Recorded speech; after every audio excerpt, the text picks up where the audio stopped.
Hello, I'm Joshua. And I'm Mary, and welcome to From the Heart. Orlando is widely known for its tourist spots and attractions, but many people don't know about its thriving arts community. We're excited to introduce to you passionate artists and leaders whose talents shape our arts community.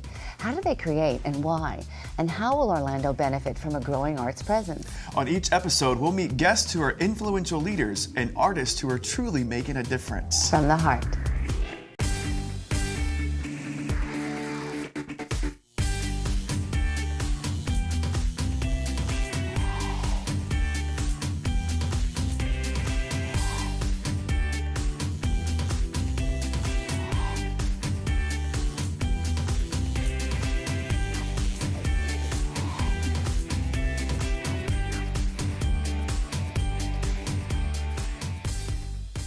Hello, everyone. Welcome to From the Heart. I'm Joshua. And I'm Mary. And we're excited to bring to you all that's new and good when it comes to the arts in Central Florida. Today, we're speaking with marketing communications expert and founder of the Orlando chapter of Pecha, Eddie Sellover.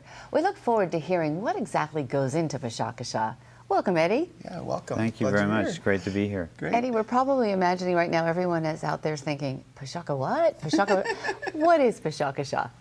Well, very briefly, Pecha is a performance art that has a format to it, 20 slides in PowerPoint, and the presenter has 20 seconds per slide. The slides advance automatically on the computer. The presenter has no control over that, and so their presentation lasts exactly 6 minutes and 40 seconds, and then they're done. And so this is done in an evening's performance. We know because we've been to a few. And love it. but tell us, you usually have about 10 people that go up?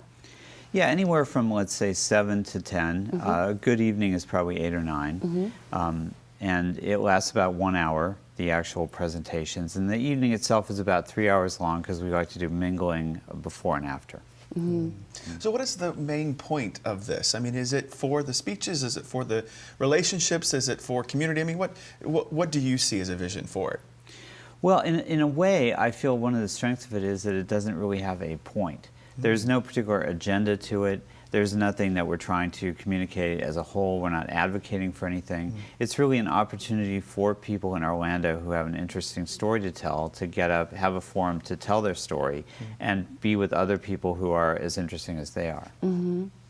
What introduced you to Pecha? What introduced me to it was a book. I was reading a book about, I'm in communications as a profession, and there's a book about graphic design by a designer named Gar Reynolds called Presentation Zen.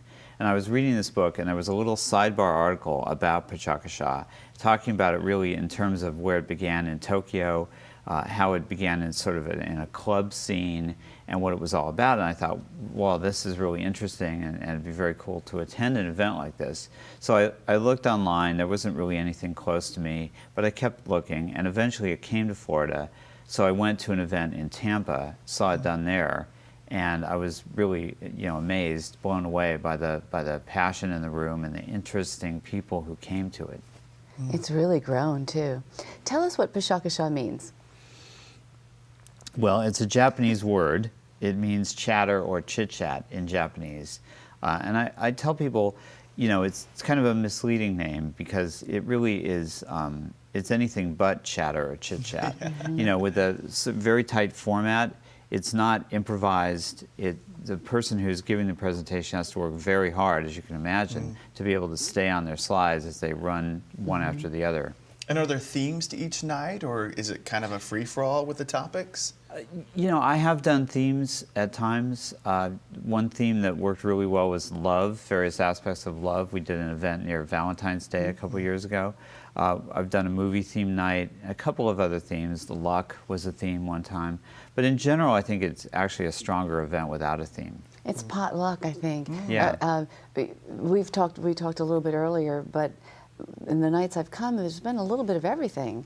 Someone who talked about their passion for bees or their passion for being a mermaid. I mean, you would certainly know more than I. Right.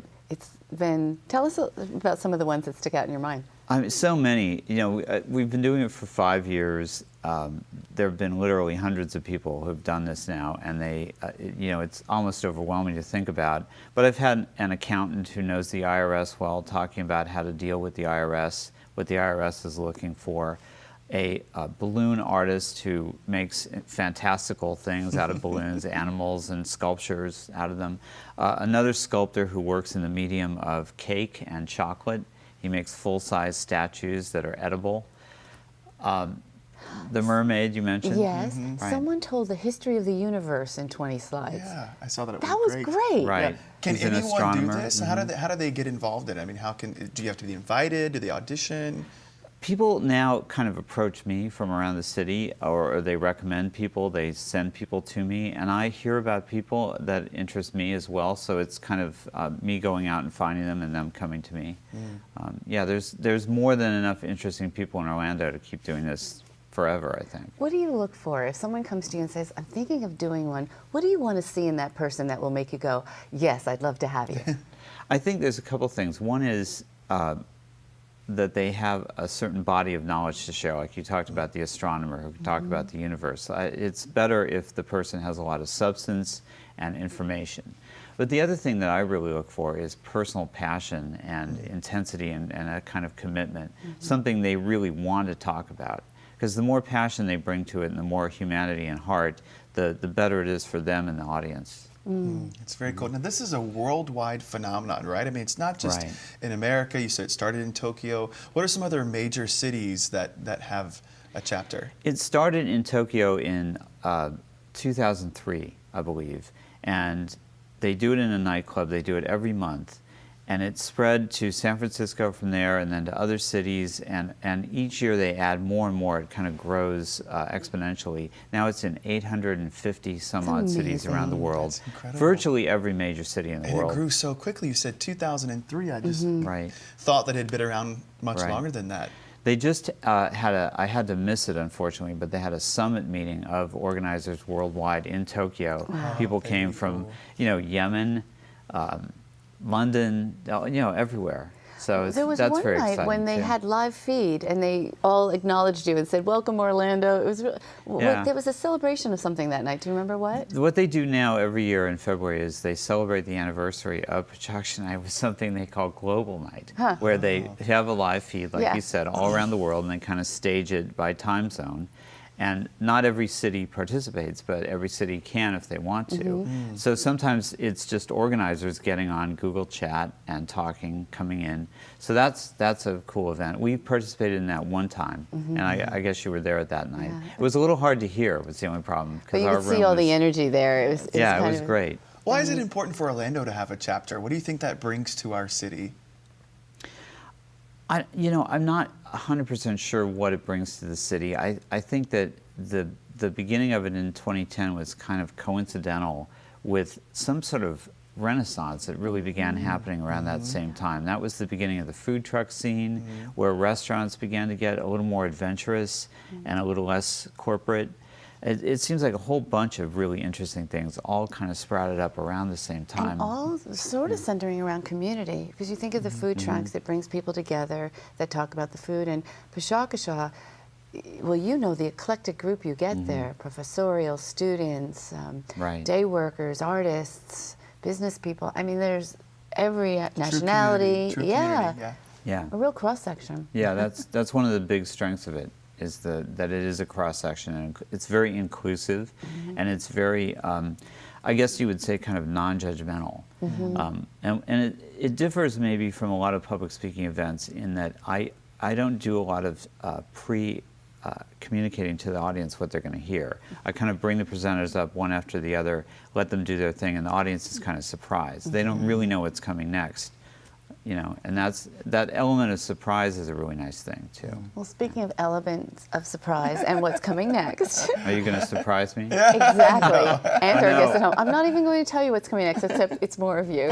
So hang with us. Thank you for being here. Sure. We're going to be back with Eddie Sellover, and I'm not going to tell you what's coming next because it's the element of surprise from the heart.